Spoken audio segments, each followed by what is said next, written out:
جو اللہ کے نبی علیہ السلام سے بالکل ثابت نہیں. ہر وہ حدیث جس میں رجب کا نام لے کر کسی خاص دن کے روزے کی فضیلت کا ذکر ہو یا کسی نماز کا ذکر ہو. ابن حجر عسقلانی نے اس بات کو واضح طور پر لکھا کہ رجب کا نام لے کر جتنی حدیثیں آئی ہیں ان میں سے کوئی حدیث اللہ کے نبی علیہ السلام سے ثابت نہیں ہے. ان میں سے موضوع بھی ہیں, جھوٹ باندھے ہوئے ہیں لوگوں نے اللہ کے نبی علیہ السلام کا مبارک مقدس نام لے کر, یا اس کے علاوہ وہ حدیثیں ہیں کہ جو بالکل اتنی کمزور ہیں, ضعیف ہیں, جو بالکل استدلال کے لائق نہیں ہیں. اس سے پہلی فصل کے اندر ابن حجر عسقلانی نے لکھا کہ مہینہ مبارک ہے, تعظیم والا ہے, اس میں کوئی شک نہیں, صحابہ اس میں عبادت کرتے تھے, اس میں کوئی شک نہیں, اس میں زیادہ ثواب ہے, اس بات میں بھی کوئی شک نہیں. لیکن رجب کا نام لے کر جتنی حدیثیں آئی ہیں ان میں سے کوئی اللہ کے نبی علیہ السلام سے ثابت نہیں ہے. اب مثال کے طور پر جیسے ایک بہت مشہور حدیث ہے کہ رجب ہے, جنت کے اندر ایک نہر ہے جس کا نام رجب ہے. یہ ایک بڑی مشہور روایت بالکل ثابت نہیں ہے. کئی علماء نے اس کو باطل کہا, کئی علماء نے ضعیف کہا, لیکن اس قدر ضعیف ہے کہ ابن حجر عسقلانی نے لکھا کہ بالکل اس سے استدلال ہم نہیں کر سکتے, باطل ہے, اللہ کے نبی علیہ السلام سے بالکل ثابت نہیں. اسی طرح بہت مشہور حدیث ہے کہ رجب شہر اللہ, رجب اللہ کا مہینہ ہے. شعبان شہری, شعبان میرا مہینہ ہے. وہ رمضان شہر امتی, اور رمضان میری امت کا مہینہ ہے. یہ اس قدر باطل روایت ہے کہ اکثر محدثین نے اس کو موضوع کہا ہے, بالکل باقاعدہ جھوٹ باندھا اللہ کے نبی علیہ السلام کا مبارک نام لے کر. کئی علماء نے کہا اس کی سند واہیات ہیں, باطل ہیں, اور بالکل کسی نے ضعیف بھی کہا تو کہا ضعیف جداً ہے, اس قدر ضعیف ہے کہ باطل کے قریب ہی ہے. تو یہ بھی روایت ثابت نہیں. اسی طرح رجب کا نام لے کر کے رجب کی پہلی تاریخ کو جس نے روزہ رکھا اس کو زیادہ ثواب ہے, رجب کی دوسری تاریخ کو جس نے روزہ رکھا اس سے کم ثواب ہے. یہ ساری حدیثیں اللہ کا نام لے کر کے جو اللہ کے نبی علیہ السلام کا مبارک نام لے کر جو بیان کی ہیں ان میں سے کچھ بھی ثابت نہیں ہے. زیادہ تر جھوٹ باندھا گیا ہے, باطل ہیں, واہیات ہیں, ضعیف ہیں. اچھا, اسی کے علاوہ لیکن یہ بات پھر میں دوبارہ آپ کو بیان کر دوں کہ کیا ان ضعیف حدیثوں کی بنیاد پر رجب کے مہینے کے اندر روزے کی فضیلت باطل ہو گئی؟ بالکل نہیں, وہ صحیح حدیث سے ثابت کہ صحابہ روزہ بھی رکھا کرتے تھے رجب کے مہینے کے اندر, خاص طور پہ جیسے رمضان میں عبادت بھی کیا کرتے تھے, لیکن وہ پورے رجب کے مہینے میں ایک برابر ہے. یعنی رجب کی پہلی تاریخ کو آپ نے روزہ رکھا وہ اتنا ثواب دے گا جتنا آخری تاریخ کو روزہ رکھیں گے. عام مہینوں سے زیادہ ثواب, لیکن پورا رجب ایک برابر. اب جن حدیثوں کے اندر فضیلت کی یہ بات آ جاتی ہے کہ پہلے دن روزہ رکھا تو زیادہ ثواب, دوسرے دن رکھیں گے زیادہ ثواب, تو یہ چونکہ افضلیت کی بات کر رہی ہے. اور یہ بھی ذہن میں رکھ لیجیے گا, اگر کسی چیز کی اصل صحیح حدیث سے ثابت ہو پھر اس میں فضیلت کی بات کسی ضعیف حدیث کے اندر آ جائے تو کچھ شرائط کی بنیاد پر ضعیف پر عمل کرنے میں حرج نہیں. لیکن تمام علماء کا اجماع گزرا ہے کہ فضیلت میں اگر کوئی ضعیف حدیث افضلیت کی بات کر رہی ہوگی تو علماء کا اتفاق اور اجماع گزرا ہے بالکل ضعیف حدیث باطل ہو جاتی. افضلیت کے اندر کوئی ضعیف حدیث نہیں چلتی ہے, اجماعی مسئلہ ہے یہ. ضعیف حدیث پر عمل جائز ہے, وہ بھی چند شرطوں کے ساتھ.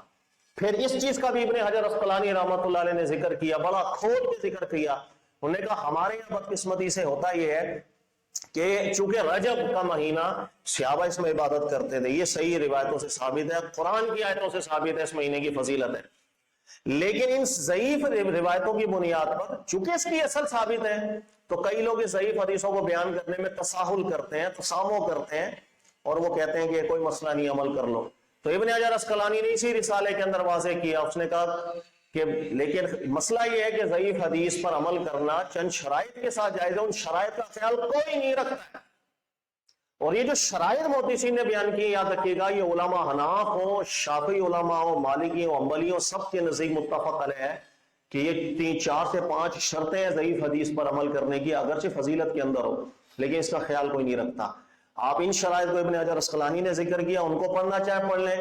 اگر آپ فقہ حنفی کا مطالعہ کرنا چاہتے ہیں رد المحتار اویلیبل ہے یہاں پر, علامہ شامی کو پڑھ لیں, کسی بھی عالم دین کو پڑھ لیں جس کا کسی بھی تعلق ہو مکتب سے, شافعی ہو, حنبلی ہو, مالکی ہو, حنفی ہو, تمام علماء نے بالاتفاق طور پر لکھا کہ 4 سے 5 شرائط ہیں ضعیف حدیث اگر فضیلت میں آپ نے چلانی ہے عمل کے لیے. ان میں سے پہلی شرط دیکھیے گا کیا ہے. پہلی شرط یہ ہے کہ جب آپ ضعیف حدیث لوگوں کو بیان کر رہے ہو تو اعلیٰ اعلان یہ بولیں کہ یہ بات اللہ کے نبی سے ثابت نہیں ہے, اس کی یہ سندن تحقیقاً اللہ کے نبی علیہ السلام سے بات ثابت نہیں ہے, لیکن یہ روایت کے اندر آئی ہے, چونکہ اس کی اصل ثابت ہے لہذا اگر کوئی عمل کر لے, لیکن اقرار کرتے ہوئے, اعتقاد رکھتے ہوئے کہ بات اللہ کے نبی سے ثابت نہیں. پہلی شرط یہ ہے. پھر علامہ ابن حجر عسقلانی ہے یا دیگر علماء وہ یہ ذکر کرتے ہیں کہ ہمارے یہاں کا ماحول ایسا بن گیا کہ اللہ کے نبی علیہ السلام کی حدیث چاہے وہ ضعیف ہے اگر لوگوں میں فضیلت کے طور پر سنانی بھی ہے تو جزمی طور پر بیان کیا جاتا ہے۔ قال رسول اللہ صلی اللہ علیہ وسلم کے نبی علیہ السلام نے فرمایا کہ کوئی وضاحت نہیں کرتا بیان کرتے ہوئے کہ اللہ کے بندے یا اللہ کے نبی سے ثابت نہیں ہے۔ یہ ایک بات تھی روایت کے اندر آئی ہے، اس کی اصل چونکہ ہمارے دین میں ثابت تھی، اس لیے اگر کوئی عمل کر لے کہ اس انداز میں کوئی بیان نہیں کرتا۔ دوسری شرط علامہ ابن حجر اسقلانی نے بھی ذکر کی اور انہوں نے ارشاد فرمایا کہ دوسری شرط یہ ہے کہ ضعیف حدیث اگر فضیلت میں چلے بھی اس کی تشہیر لوگوں کے اندر نہ کی جائے، یہ دوسری شرط ہے تمام علماء کی نصیحت۔ تشہیر کا کیا مطلب ہے؟ کھلے عام لوگوں کے اندر بیان کرتے پھلے ہم ضعیف حدیث ہے، وہ ضعیف حدیث کا نام بھی نہ لیں، بس ایک فضیلت کے طور پر حدیث سنائے اللہ کے نبی علیہ السلام سے یہ بات آئی، اللہ کے نبی علیہ السلام۔ انہوں نے کہا اس لیے کہ عوام جتنی ان میں ان کو کیا معلوم ضعیف حدیث ہے یا صحیح حدیث ہے، وہ جھوٹی نسبتیں اللہ کے نبی علیہ السلام کی طرف کرتی چلی جائیں گی، وہ سمجھیں گے اللہ کے نبی کا فرمان ہے، ٹھیک فرمان ہے، سچا فرمان ہے، ثابت فرمان ہے، وہ اس کو سنت سمجھنا شروع ہو جائیں گے، حدیث کو صحیح سمجھنا شروع ہو جائیں گے، اللہ کے نبی علیہ السلام کی طرف جھوٹ کی نسبت ماننا شروع ہو جائیں گے۔ یہی بات ابن حجر اسقلانی رحمۃ اللہ علیہ نے ذکر کی، انہوں نے کہا اس شرط کا بھی کوئی خیال نہیں کرتا، ضعیف حدیث کھلے عام جزمی طور پر سنا دی۔ اب سننے والے عوام ہیں، ان کو نہ فن حدیث کا پتہ نہ تحقیق کا پتہ، وہ حدیث کو سن کر یقیناً اللہ کے نبی کا فرمان سمجھ جائیں گے، اس کو سنت سمجھ جائیں گے، اللہ کے نبی پر جھوٹ کی نسبت ماننا شروع کر دیں گے، ہاں یہ بات اللہ کے نبی کی ہے صلی اللہ علیہ وسلم۔ ابن حجر نے کہا کوئی شرط کا خیال نہیں کرتا۔ پھر تیسری بات علامہ ابن حجر اسقلانی رحمۃ اللہ علیہ نے ذکر کی، دیگر علماء نے بھی ذکر کی، اور انہوں نے ارشاد فرمایا کہ یتسمحون فی اراد الحدیث فی الفضائل وان کان فیہ ما لم تکن موضوعا۔ انہوں نے کہا یہ بات بھی ذہن میں رکھیے گا کہ ضعیف حدیث کو فضیلت کے اندر اگر اس کی اصل ثابت ہے، اس کی بھی یہ شرط یہ تھی کہ وہ موضوع نہ ہو یا اس کی سند اتنی ضعیف نہ ہو جو قریب باطل ہوتی، یعنی ضعیف جداً۔ نے کہا اس کا بھی کوئی خیال نہیں کرتا۔ بتائیے ایک جملہ پڑھ لیتے ہیں، ضعیف حدیث فضیلت میں چلتی ہے، اس کے بعد پھر موضوع حدیثیں بھی چلنا شروع ہو جاتی ہیں، جھوٹی حدیثیں بھی چلنا شروع ہو جاتی ہیں، پھر اس کے اندر ضعیف جداً حدیثیں بھی چلنا شروع ہو جاتی ہیں، کا کوئی خیال نہیں کرتا۔ ذوف یسیر ہو، جس بات کی اصل قرآن سنت میں آ جائے اس پر ذوف یسیر، چھوٹا بہت ہلکا پھلکا ذوف ہو، ایسی روایتوں کو بیان کر کے کہ اللہ کے نبی سے ثابت نہیں، اس کا خیال رکھنا۔ ایک روایت آئی ہے بس، کہا کہ کوئی اس کا خیال نہیں کرتا، یہاں تک کہ موضوع حدیثیں بھی لوگوں کے اندر لوگ بیان کر دیتے ہیں۔ پھر علامہ ابن حجر اسقلانی نے ایک اور بات کی کہ چوتھی شرط یہ ہے جس کو ذہن میں رکھیں، چوتھی شرط یہ ہے او یراہ بعض الجہال فیظن انہ سنہ صحیحہ، اور کہا ولا یشہر ذلک لئلا یعمل المرء بحدیث ضعیف یشرع ما لیس بیشرع۔ انہوں نے کہا کہ اس چیز کا ضرور خیال رکھا جائے کہ ضعیف حدیث کے اندر ایک تو ہے فضیلت کا کوئی نقطہ نکل رہا، کہا کہ کچھ باتیں ایسی بھی آ جاتی ہیں کہ جو اللہ کی طرف غائبانہ بہت سے احکامات نکلنا شروع ہو جاتے ہیں، دیگر شریعت کے احکامات نکلنا شروع ہو جاتے ہیں، کہا کہ لوگوں کو خاک اس چیز کا معلوم ہوگا، آپ جب جزمی طور پر ایک حدیث لوگوں کو سنا دیں گے اور وہ ضعیف ہوگی، وہ صرف فضیلت کے استدلالات نہیں کرتے پھرے گی، اس میں دیگر بھی شریعت کے احکامات نکالنا شروع کر دیں، کہا کہ لوگ گمراہ ہو جائیں گے۔ ان شرطوں کا کوئی خیال نہیں کرتا، اس وجہ سے ابن حجر اسقلانی نے ان ساری حدیثوں کو ذکر کیا کہ رجب کا نام لے کر جتنی حدیثیں آئی ہیں ان میں سے کوئی بھی ثابت نہیں، جس حدیث میں رجب کا نام لے کر کوئی بات آئے گی فضیلت کی ان میں سے کوئی ثابت نہیں ہے، زیادہ تر جھوٹی روایتیں ہیں، باطل روایتیں ہیں، بہت سی روایتیں ضعیف ہیں۔ یہ ہے اصل میں مقصد ابن حجر اسقلانی کا رسالہ لکھنے میں بھی، اور انہوں نے بالکل واضح کیا کہ رجب کے اندر عبادت صحابہ بالکل کیا کرتے تھے، ان کا ایک طریقہ تھا۔ لہذا درست بات یہ ہے کہ رجب کا مہینہ معظم مہینہ ہے، رجب کے مہینے میں تعظیم بھی ہم نے کرنی ہے، اس کے اندر گناہوں سے خصوصاً بچ کے رہنا ہے، اس مہینے میں نیکی کرنا زیادہ ثواب بھی دیتا ہے۔ آپ روزہ رکھیں، اس کے اندر آپ نماز پڑھیں، نفلی نماز پڑھیں، ذکر و اذکار کریں، درود پڑھیں، جو مرضی نیکی کریں گے اس مہینے میں آپ کو زیادہ ثواب ملے گا۔ لیکن اس کے اوپر، یعنی اس اصل کے اوپر جو قرآن سنت سے ثابت ہے، آپ ضعیف اور باطل حدیثیں لا کر لوگوں میں اگر بیان کرنا شروع کر دیں گے اور ان شرائط کا بھی خیال نہ رکھیں کہ جو شرائط علماء نے لکھی ہیں، اگر کسی موقع پر ضعیف حدیث فضیلت میں چلے بھی، آپ خیال نہیں رکھیں گے تو لوگوں میں فتنہ پیدا ہوگا۔ یہی وجہ ہے کہ مثال کے طور پر دیکھیے گا ایک حدیث ہے رجب شہر اللہ، رجب اللہ کا مہینہ ہے، یہاں پر صرف فضیلت ثابت نہیں ہو رہی، اللہ کی بارگاہ کے ایک حکم شرعی بھی نکل رہا ہے کہ اللہ کی بارگاہ میں یہ حکم ہے کہ یہ مہینہ اس کا ہے۔ یہ کوئی صرف فضیلت کی بات نہیں ہے، اللہ کی غیبانہ ایک نسبت، غیبی بات آپ جوڑ رہے ہیں۔ لہذا اس لیے علامہ محدثین روتے ہیں اور کھول کھول کے لکھ کے چلے جاتے ہیں کہ خدا کا واسطہ ہے ضعیف حدیث فضیلت میں چلے گی تو ان شرائط کا خیال کون رکھتا ہے؟ صرف ایک جملہ مشہور ہے ضعیف حدیث فضیلت میں چلتی ہے۔ اس کی اصل ثابت ہونی چاہیے آلریڈی پہلے دین کے اندر. جب اصل ثابت ہے پھر بیان کر کے کہ یہ حدیث اللہ کے نبی سے ثابت نہیں، بس ایک روایت آئی ہے، پھر یہ بیان کر کے کہ اس حدیث کو لوگوں میں مشہور نہ کیا جائے. آج ہمارے یہاں تو ہوتی تبلیغ ہے، سوشل میڈیا کے اوپر ضعیف حدیثیں چل رہی ہیں، کھلے عام ہزاروں کے مجمع کے اندر ہم ضعیف حدیثیں سنا رہے ہوتے ہیں، پیچھے جملہ ایک ہے، ضعیف حدیث فضیلت میں چلتی. تو اللہ کے بندو، جنہوں نے یہ جملہ لکھا انہوں نے یہ بات بھی تو لکھی تھی کہ لوگوں میں ایک پبلش نہ کیا جائے ایسے معاملے کو. لوگ فن حدیث کو نہیں جانتے. ارے صحیح حدیثوں کے اندر بھی کفریات داخل ہو جاتے ہیں، یہ تو پھر ضعیف حدیث ہے، لوگوں کو کیا معلوم ہے. نہ صحیح حدیثوں کو اس انداز کے اندر لوگوں میں بیان کیا جائے کہ جو صحیح حدیثوں میں بھی اس کے متن میں گڑبڑ آ جاتی ہے، کفریات آ جاتے ہیں، گستاخیاں آ جاتی ہیں، لوگ فتنے میں مبتلا ہو. نہ ضعیف حدیث کو اس انداز کے اندر لوگوں کے اندر پبلش کیا جائے کہ لوگ فتنے میں پڑ گئے. ان شرائط کا چونکہ خیال نہیں رکھا جاتا، اس لیے شروع سے علماء روتے آئے. اب آپ کو ایک اور بات بتاؤں. اب ایک اور جھوٹی حدیث ہے رجب کے اندر صلاۃ الرغائب کے نام سے. اب مختلف یہ روایتیں ہیں رجب کے پہلے ہفتے میں یا 15ویں رجب کے اندر یہ نماز پڑھی جائے تو اتنی فضیلت ہے اس کی. یہ جھوٹی روایت ہے، محدثین لکھ کے گئے.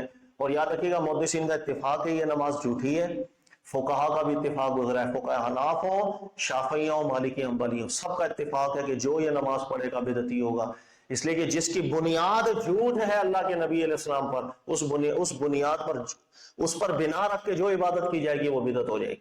یاد رکھیے گا یہی بات ہمارے علماء بھی ذکر کر کے گئے ہیں، جتنے بھی علماء ہیں بڑے بڑے اکابرین، کسی فقہ سے تعلق ہو ان کا. اور حیرانی والی یہ بات بھی میں آپ کو بتاؤں کہ صدیوں پہلے سے یہ صلاۃ الرغائب رجب کی نمازیں باجماعت مسجد کے اندر ایک رواج پڑ چکا تھا. لیکن اس کے باوجود بھی علماء ہم کوئی کرتے چلے گئے، اپنی کتابوں میں بھرتے چلے آئے کہ لوگ کثرت سے جتنی بھی عبادت کر رہے ہیں مسجد کے اندر، دھوکے میں نہیں آ جانا، بنیاد پیچھے جھوٹ ہے اللہ کے نبی علیہ السلام پر باندھا ہوا، اس بنیاد پر جو عبادت کر رہے ہیں ان کی بدعت ہے.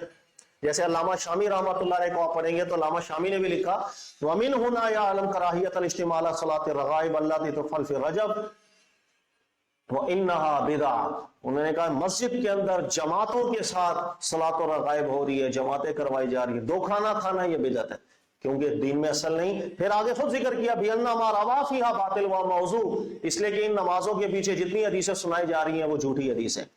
تو یہ میں نے مختصراً آپ کو بیان کیا، جس کے اندر میں دوبارہ خلاصہ آپ کو کر دیتا ہوں کہ نہ تو رجب کا مہینہ ایسا ہے کہ سمجھا جائے کہ اس مہینے کی ہم نے تعظیم کی ہے، اس مہینے میں ہم نے عبادت کی تو یہ زمانہ جاہلیت کا کام ہو جائے گا، بالکل غلط ہے. یا یہ سمجھ جانا کہ رجب ایسا ہے کہ اس کے اندر جو بھی حدیث آپ کو ملے رجب کا نام لے کر روزے کی فضیلت پر، نماز کی، وہ ساری کی ساری حدیثیں ٹھیک ہیں، نہ یہ بات کی. بیچ کی بات بالکل ٹھیک ہے. اور بیچ کی بات یہ کہ یہ مہینہ قابل تعظیم ہے، اللہ نے قرآن میں فرمایا منہا اربعۃ حرم، یہ عزت والا مہینہ ہے. پھر اللہ نے فرمایا وَمَن يُعَظِّمْ حُرُمَاتِ اللَّهِ، جو میری حرمت والی چیز کی تعظیم کرے گا، یہی بات اللہ کی بارگاہ میں بہتر ہے، خیر ہے. لہذا اس مہینے کی، اس حرمت والے مہینے کی تعظیم کا حکم اللہ نے دیا. تیسری بات، اللہ نے فرمایا فَلَا تَظْلِمُوا فِيهِنَّ أَنفُسَكُمْ، اس مہینوں کے اندر گناہوں سے خصوصی بچ کے رہو. حضرت عبداللہ ابن عباس بیان کرتے ہیں کہ چونکہ اس مہینے میں گناہ کرنا زیادہ بڑا گناہ ہے، اسی طرح نیکی کرنا زیادہ بڑا اجر بھی رکھتا ہے. یہ بات قرآنی ہے. لہذا اس مہینے میں کوئی بھی نیکی کی جائے گی زیادہ ثواب، اس مہینے میں صدقہ کریں گے زیادہ ثواب، اس مہینے میں آپ عبادت کریں گے زیادہ ثواب، اس مہینے میں آپ روزہ رکھیں گے زیادہ ثواب، نفل پڑھیں گے زیادہ ثواب. لیکن یہ حکم پورے رجب کے مہینے کا ہے بس. پھر صحیح حدیث ہے جو میں نے آپ کو بیان کی، اللہ کے نبی صلی اللہ علیہ وسلم نے بیان کیا کہ رجب کا مہینہ لوگ غافل نہیں گزارتے، عبادت کر کے گزارتے ہیں. رمضان کے مہینے میں بھی عبادت کرتے ہیں، شعبان کے مہینے میں غفلت ہو جاتی ہے، ہم اس میں بھی غافل نہیں ہوتے، ہم اس میں بھی عبادت کرتے ہیں. تو صحابہ کے دور میں یہ چیز معروف تھی کہ رجب کے مہینے میں عبادت کیا کرتے تھے، اس کو غافل نہیں گزارتے تھے، روزہ رکھ کے بھی، دیگر عبادتیں کر کے بھی. اتنی بات ہمارے دین میں بس ثابت ہے کہ رجب کا پورا مہینہ ان 4 مہینوں میں سے جو حرمت والے مہینے، اس میں کوئی نیکی کریں گے ہم زیادہ ثواب، بس اس سے زیادہ کچھ بھی ثابت نہیں. اس کے بعد آپ رجب کے مہینے کے اندر کسی بھی دن کا زیادہ ثواب بیان کرو کہ اس دن روزہ رکھنا زیادہ افضل ہے، افضلیت کا استدلال پہ جتنی حدیثیں رکھیں گے سب باطل ہے، چاہے وہ ضعیف ہو. اس لیے کہ ضعیف حدیث بھی افضلیت میں بالاتفاق بالاجماع باطل. فضیلت کے اندر چلتی ہیں وہ بھی چند شرائط کے ساتھ. اسی کو محدثین روتے آئے ہیں کہ شرائط کا کوئی خیال نہیں رکھتا. آج بھی ہمارے یہاں بدقسمتی کے ساتھ سوشل میڈیا اٹھا کے دیکھیں آپ، پبلکلی یہ ضعیف حدیثیں بیان ہو رہی ہوتی ہیں. جب ان سے کہا جائے یہ حدیث اللہ کے نبی علیہ السلام سے ثابت نہیں تو جواب یہی دیتے ہیں ضعیف حدیث فضیلت میں چلتی ہے. تو خدا کے بندے، یہی تو محدثین روتے آئے ہیں کہ فضیلت کی حدیثیں شرائط کے ساتھ عمل ان پر کیا جا سکتا ہے، ان میں سے ایک بھی شرط ایسی نہیں جو ہمارے یہاں پوری کی جائے. ہر بچے کے زبان کے اندر ہے کہ رجب اللہ کا مہینہ. موضوع حدیث ہے, جھوٹی حدیث ہے, باطل حدیث ہے. آپ نے کیوں نہیں سمجھایا ان 4 شرطوں کو؟ کہ پہلی شرط یہ ہے کہ اقرار کیا جائے, لکھا علماء نے, ان یعتقد, دل کے اندر عقیدہ رکھا جائے. حدیث اللہ کے نبی علیہ السلام سے بالکل ثابت نہیں ہے. آپ یہ بیان کرتے ہیں لوگوں کو, جب آپ یہ بولیں گے کہ اللہ کے نبی علیہ السلام سے یہ بات ثابت ہی نہیں ہے, وزن ٹوٹ جائے گا اس کا. آپ جزمی طور پر بیان کر دیتے ہیں. پھر اسی طرح وہ تمام حدیثیں جو اللہ کے نبی علیہ السلام سے ثابت نہیں ہوتی, لوگوں میں مشہور ہو جاتی ہیں. لوگ اس کو اللہ کے نبی صلی اللہ علیہ وسلم کا مبارک فرمان سمجھ جاتے ہیں, سنت کا استدلال کرتے ہیں, اللہ کے نبی پر صلی اللہ علیہ وسلم اعوذ باللہ جھوٹی نسبتیں کرنا شروع کر دیتے ہیں. یہ سارے وبال ہیں. اس لیے امام ابن حجر عسقلانی نے اس رسالے میں لکھا کہ ضعیف حدیث پر عمل کرنا بالکل شرائط کے ساتھ جائز ہے, کوئی شرائط پر عمل نہیں کرتا. یہی صورتحال ہمارے ہیں. لہٰذا ہمارے یہاں 2 طبقے ہیں. ایک طبقہ تو ایسا ہے جو یہ ضعیف حدیثوں کو بالکل رائج کرے, لوگوں میں پبلش کر رہے ہیں, اشتہار کر رہے ہیں, ان کا پھیلا رہے ہیں. بالکل غلط ہو جاتا ہے. لوگوں میں سمجھ اتنی جرت پیدا کر دیتا ہے کہ لوگ اللہ کے نبی علیہ السلام کی طرف جھوٹی نسبتیں کرنا شروع کر دیں, غلط ہو جاتا. لیکن اس چیز میں وہ ٹھیک ہو جاتا ہے کہ یہ مہینہ معظم ہے, اس کے اندر عبادت ہونی چاہیے. اس اتنی بات کے اندر یہ ٹھیک ہے, زیادہ ثواب. لیکن جتنی باقی باطل حدیثوں کی بنیاد پر عبادت ہے, اللہ تعالیٰ معاف فرمائے. اور ایک طبقہ ایسا ہے جو اس مہینے کو بالکل معظم نہیں سمجھ رہا, وہ کہتا ہے یہ زمانہ جاہلیت کی رسمیں تھی ساری, وہ بالکل غلط ہو, وہ قرآن کے مضمون کے خلاف ہو جاتا ہے. اللہ تعالیٰ ہمیں سمجھنے کی توفیق دے. کہ رجب کے مہینے کے حوالے سے میں نے کچھ مختصراً بیان کیا. اللہ تعالیٰ کی بارگاہ میں دعا ہے اللہ تعالیٰ ہمیں سمجھنے کی توفیق دے, اور ایک وقت جو ایک درمیان کا رستہ ہے اسی پر رہنے کی توفیق, نہ افراط کا شکار ہو نہ تفرید کا شکار. جزاک اللہ.